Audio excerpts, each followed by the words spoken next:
I'm single until asked otherwise. It doesn't matter how many dates we've been on. It doesn't matter how many friends I've met. It doesn't even matter if I've met your parents. Until you ask me, will you be my girlfriend? I am single, okay? Without the actual agreement of exclusivity and us being partners, why would I assume otherwise? Girls are already going to commit more up front. I don't want any of the wishy-washy, oh, are we dating? Are we talking? No, we're either dating or we're not. That doesn't make sense. Lady, I don't see how you can say that you love more than the man when you're the one that's willing to sleep around because he's not willing to put a label on a relationship that he already assumed was pretty cut and dry. If a man is introducing you to his friends and his parents, then he probably is taking you seriously. But because in your eyes, since he's not making some grand gesture of love and offering you certificates and government-approved stamped documents, then for some reason, he's not taking you seriously. And you're acting like a spoiled brat on the internet, telling them that if he's not making this statement, then you have the right to be able to bang other people, when in reality, all you're doing is saying that your loyalty depends on a document. And if you don't have that document, then you're under no obligation to consider this man's feelings when it comes to anything. And if you're at the point where you're telling men that they have to commit to you in order for you to take them seriously, those men aren't even going to bother because those men really don't take kindly to hostage threats. It's just not something men really do appreciate. I am free to see whoever I want until we establish that we are exclusive. A talking stage should not last for more than 2 to 3 weeks. I think far too many people allow for that talking stage to go on for so long because they're nervous to have that conversation. And I think this comes with age, because when I was younger, I would have never, right? But now I'm like, I'm advocating for myself. I'm respecting my time. I'm respecting who I am as a person. Like, this is either going to work or it's not. And nobody cares what you think. Okay, woman, answer me this. What does it benefit a man to show his true loyalty to you? You've already shown that your loyalty is conditional, that he must do it first, which, okay, fair enough. That's your decision. However, you're also saying that if he doesn't do it soon enough, then you're free to go ahead and be disloyal to him until he changes his mind. But this leads to a little bit of a conundrum because men don't like it when women aren't loyal. He could assume because you met his parents and his friends and been spending a lot of time together that it was a given. He didn't really need to ask because he thought the two of you were on the same page. I mean, you clearly care more about the label than you do about the actual guy. There are numerous reasons why this man didn't put a label on things, and a situationship talking stage is only one of them. But you decided to take everything backwards and say that this man must prove his loyalty to you before you prove it to him, even though loyalty is clearly a virtue that's sacred to men and conditional to you, which really doesn't help you at all because men aren't going to take you seriously if your loyalty is going to be dangling over their heads like a freaking carrot. It's not going to work that way, sister. Men have too much self-respect to deal with that kind of disrespect. if you're not willing to do the things that I need, then it's not going to work.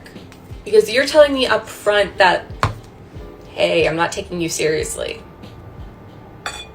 Excusez-moi? No. No. No. No, no, no. You want to hear it in Spanish? No. I love that line. That's my daily thought. Maybe we should make this into a series. I have a lot of opinions. Have a good day. Bye. No.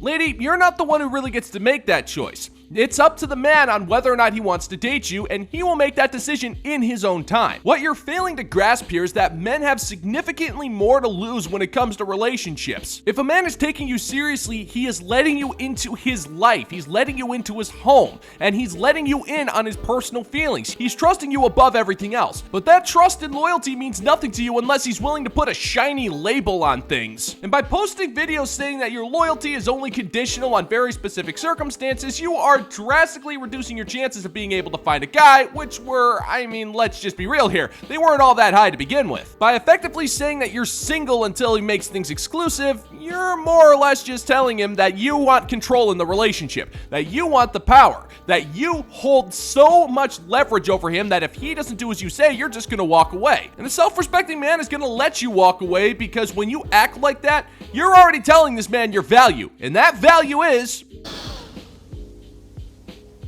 nothing! Absolutely nothing!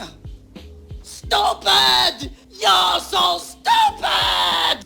For the girls that follow me, let me tell you something. The best thing that you can do for yourself in this world is be educated and build a foundation for yourself. I move positions because I'm getting serious. Under no circumstance should you be entirely financially dependent on another person. There's a difference between support and being entirely codependent. We would never normalize being emotionally codependent, so why do we normalize being financially dependent? Let me tell you something. You will never know the man you're marrying. You can quiz him as much as you want before marriage. You could live with him for 5 years, and even then, you will never know the person you are marrying. Humans are fundamentally unpredictable. It's in our nature. It is intrinsic to us. Get that in your heads. You dumb bastard. Woman, you strike me as the type of person who assumes you'll win every coin toss because there's only one side to a coin, when in reality, yeah, a man could know a woman for 15 years and then marry her, and then she could do a complete about-face, make his life completely miserable, force him into pregnancy, and then divorce him for child support and alimony after making his life a living hell. Yeah, it happens more often than not, especially when you consider that 80% of divorces are initiated by women, and most of the time it's for petty reasons. This idea that men are evil agents of chaos really makes no sense when you consider that the members of the illustrious Bottom 95% Club are really just creatures of habit. And this is why modern women will never be able to respect the members of the Bottom 95% Club, because that predictability and stability that men create for themselves is boring. You don't want reliability. You actually want the chaos. You want the unpredictability because that's thrilling. And this is why you put your emotions and feelings above all else, because anything else would just be boring. You need to prioritize your education, not only so that you can build a financial foundation for yourself, but also because you need to be educated. You need to have knowledge. You need to have wisdom. You need to be intelligent. You need to be able to look after yourself, to be able to look after your children. And this isn't even entertaining a scenario where you might have to consider divorce or your husband is a bad partner. God forbid your husband dies or something happens to him and you need to look after yourself and your children. I'm so sorry, you guys are gonna hate to hear this come from my mouth, but cooking and cleaning is not fulfillment and it is not a life. Cooking and cleaning are not a volatile constituent of a fulfilling life and a conscious life. They are chores that we indulge in to live and for the sake of our mental health. Cooking and cleaning isn't going to teach you how to pay bills. It's not going to teach you how to help your children with their homework. It's not going to teach you logical inductions or problem solving skills. It's not going to make you more eloquent or well-read or well-spoken. Cooking and cleaning does not help you develop things like honesty, integrity, or responsibility. It is not intellectually stimulating. It doesn't help you develop critical thinking skills. It doesn't help you understand fundamental concepts such as ethics. Education is the structural foundation of your life and your character. Stop putting it on the back burner. That's stupid! You're stupid! Stop being stupid! I'm gonna get to the educational fallacy in just a second, but first we gotta clear something, because I have no idea what in the hell you're talking about, woman, or who you're directing this message to. Like, are you talking to women your age? Are you talking to little girls? Are you talking to teenagers? Like, who are you directing this to? Because you're implying that if a woman finds contentment as a housewife who cooks and cleans, then her life is unfulfilling, and she's stupid, and she's oafish, and she's illiterate, and can't do math. Like, where are you getting this information from? I am genuinely curious. Some women actually do want to be housewives. They want to raise their children, take care of their homes, and take care of their men. There is absolutely nothing wrong with that. So why are you condemning them for that? If that's how they want to live their lives, shouldn't they be able to live their lives that way? Isn't that what being a strong and independent boss babe Yas Queen's all about? Having the power to make your own decisions? Oh, wait. No, that's not it. It's just your never-ending desire to want to be right above all costs. And especially the radical traditionalists who like to bash women who decide to pursue a career or education, constantly yapping about, oh my god, I want to be a good mom. You think you're going to be a good mom without an education? Your child is going to learn from you. You are the first example as a parent that you set for your child. And you want to be uneducated? Get away from me. Don't piss me off. And not only is it the foundation of your character, it's also the foundation of our societies and our communities. You want well-rounded, productive communities and societies? Educate them. Education is a significant precursor to the success of a group of people. And the fact that some of you believe these red pill men and their very, very weak and illogical arguments that they put forth when they say that education is not necessary for women or necessary for a mother, you are literal proof that we need to educate people. Otherwise, they believe things like that. What you just said is one of the most insanely idiotic things I have ever heard. At no point in your rambling, incoherent response were you even close to anything that could be considered a rational thought. Everyone in this room is now dumber for having listened to it. I award you no points, And may God have mercy on your soul. Lady, a traditional housewife can actually be a positive influence on her family, especially if she's taking care of her kids, she's actually reading to them, and is able to provide a stable home filled with safety and love. That's actually a really good thing. You don't need a fancy college degree and $250,000 worth of debt in order to do that. Now, you're clearly prioritizing an academic education over a practical one, and I honestly don't see how that can really help in this regard, especially when we have far too many people with college degrees. Just because you have that piece of paper doesn't make you intelligent. It doesn't make you an intellectual, and it most certainly does not mean you're better than anybody else. It just means that you paid a bunch of money for a piece of paper for information that you're never really going to use. And I'm sorry, woman, but if you had the chance to be a traditional housewife where you never had to work again, you would jump at the opportunity. You're just going on this tirade because you're jealous over the fact that you will never be able to provide that for a man, mainly because those men want absolutely nothing to do with you. Your intellect is as weak as your dollar.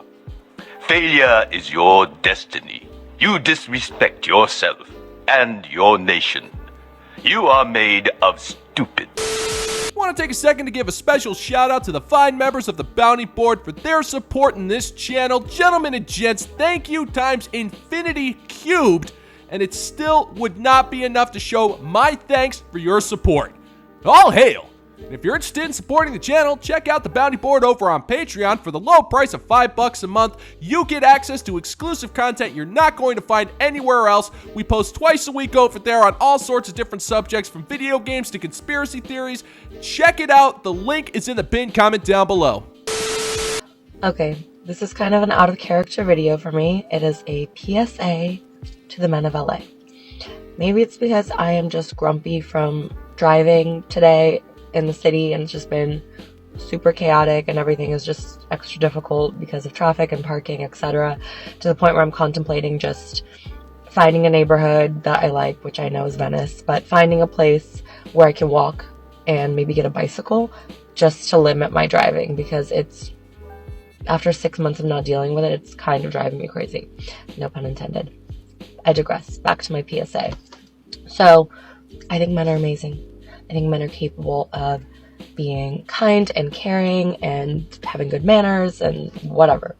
Love men. Liar! Liar! Liar! Okay, lady, let's get the obvious out of the way first. When you say that you love men, you're not referring to men. You're referring to Chad, Tyrone, Raphael, Chang, Wang, Takeda, and Doc. So when you're making these PSAs to all men, you're really referring it to the members of the illustrious bottom 95% club, which is just a terrible idea for obvious reasons. The primary reason being that you deem the members of the bottom 95% club to be subhuman serfs who are woefully oafish and uneducated and need to be lectured by you on how to behave, when in reality, most of us can behave in society just fine. And you agree with this sentiment because you ignore these men 99% of the time. You only make these PSAs whenever you have an uncomfortable situation with a man that you deem physically unattractive. And when that happens, you feel the need to go out onto the internet and just lecture us on how to behave, when you're the one who believes that society needs to adapt to your sensibilities, when it's really the other way around. And the sad part is, most of us have known this from birth. So what's your excuse? But what I'm experiencing lately, especially today, is just so not the vibe. I'm walking out from checking out, and a grown man between 45 to 50 literally kind of runs into me, and we're like face to face, and goes, oh yeah. Sir, keep that internal dialogue to yourself. Like, what the fuck? Come on, do better. And on my way to there, I was at a red light, and this guy was kind of staring into my car with his window down and just looking, and I was like, okay, I'm gonna pull forward. He pulls forward. I pull forward. He pulls forward. Like, just stop. Do better. I wish I could help you here, but I just don't want to. Translation: I was walking out of the grocery store after purchasing a pre-prepared meal for my dinner alone tonight, as I do every evening, when a man who appeared to be between the ages of 45 and 50 made a comment on my physical appearance. However, because I deemed this man to be physically unattractive, I took offense. If he was better looking and better built and said the exact same thing, I probably would have been flattered and would have gotten a phone number and was bragging about how I still got it. It was relatively the same situation for the man in the car. However, I also deemed his car to be not the type of car that I deem a man should be driving, so once again, I felt unsafe. However, if this was a nicer car and a better looking man, I probably would be whistling a different tune because I'm insecure and need external validation from pretty much every other source out on the planet. And as I increase in age, so does my delusion. I feel obligated to tell all men to leave me alone except for the ones that I deem attractive. However, I can't say that out loud because then I'll look like a vain and shallow freak, which I'm already doing a terrible job at hiding. On a scale of 1 to 10, how close am I? 10. Don't bother women. Don't be creepy. It's just so unnecessary. Like, I have a guy who I'm talking to I have not met, who sent me a book before we've even met, who bought my product before we have even met. So, I know that you are capable, but just a reminder, don't creep women out unnecessarily.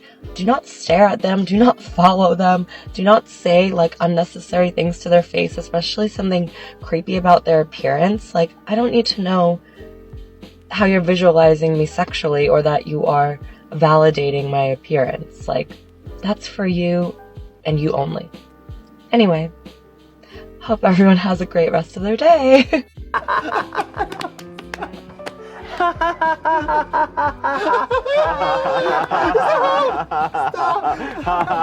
So let me get this straight. A gentleman is a man who will mail you a book and buy your products before taking you out on a date? So in essence, gentlemanly behavior can be boiled down to how much money he makes and how good looking he is. Because the better looking a man, the more leeway you're going to give him when it comes to behavior. We all know when you say men need to stop being creepy, you're just trying to say that men you find unattractive need to stop talking to you. And the majority of us do that. It's because you demanded it under threat of litigation. You then ban us to the shadow realm until you need a tire changed, or when some man you find unattractive hits on you, then you lump us all in the same group just so you have a reason to complain. Thanks for that, by the way. And there is not a single man who is watching your videos who is actively taking notes and going to try to do better just to make you feel safe. And personally, you should just be flattered that anybody's bothering to compliment you at all. Because it's kind of comforting to know that there's plenty of men out there in their 50s who are willing to lower their standards for a semi-good looking woman.